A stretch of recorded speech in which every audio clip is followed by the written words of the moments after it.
History books often call Europeans settlers, but that word is a mask. It hides the truth. They were not just settlers, they were colonizers. And by today's standards, they were the first immigrants, the first illegal immigrants to this land. Let's clarify some terms. A settler moves to a new land to stay, integrating into the society that's already there. They abide by its rules and customs, becoming part of an existing system, not seeking to replace it.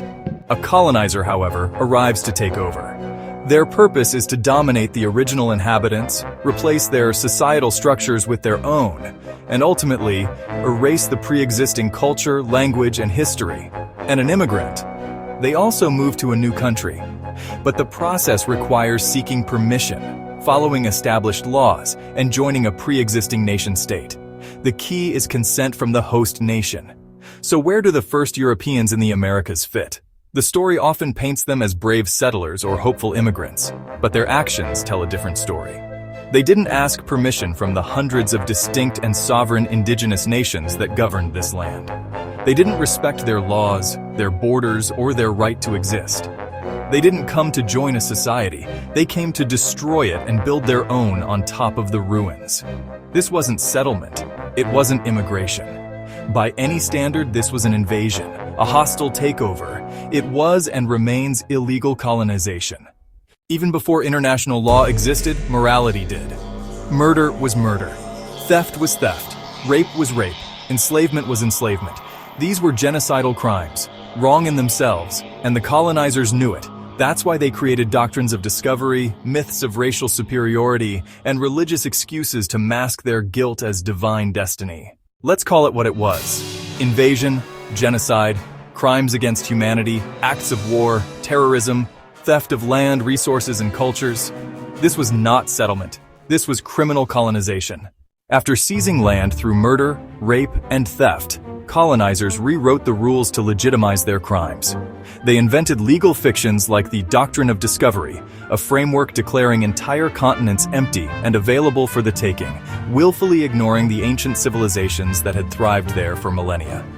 They created laws to legalize their own crimes, a masterclass in double standards.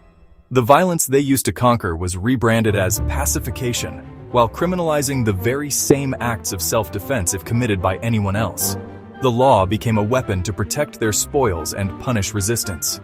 They built a system where their theft became ownership, backed by fraudulent treaties.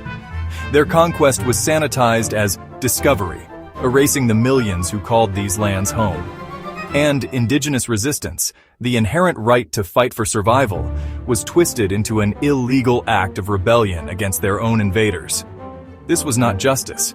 This was hypocrisy written into the very DNA of the law, a foundation of deceit designed not to serve truth, but to protect the original sins of the state.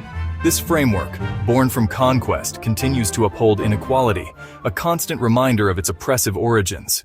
The uncomfortable truth about how continents were discovered is a story of violent conquest, not peaceful exploration. Yet even today, this fundamental truth is fiercely resisted. It's a resistance woven into our educational systems and media narratives. In my research, I turned to artificial intelligence.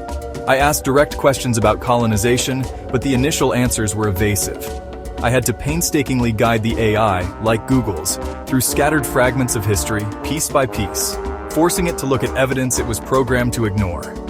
The AI's responses were a masterclass in revisionism.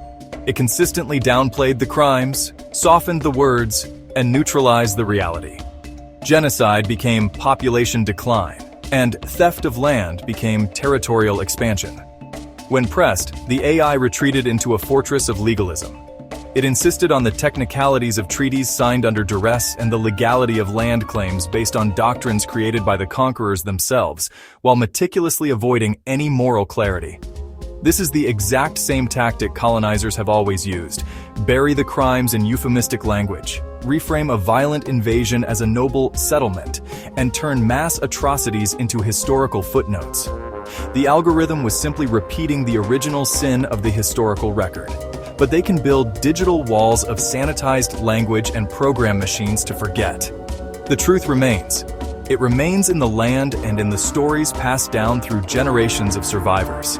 It is a truth more resilient than any line of code, waiting patiently to be acknowledged.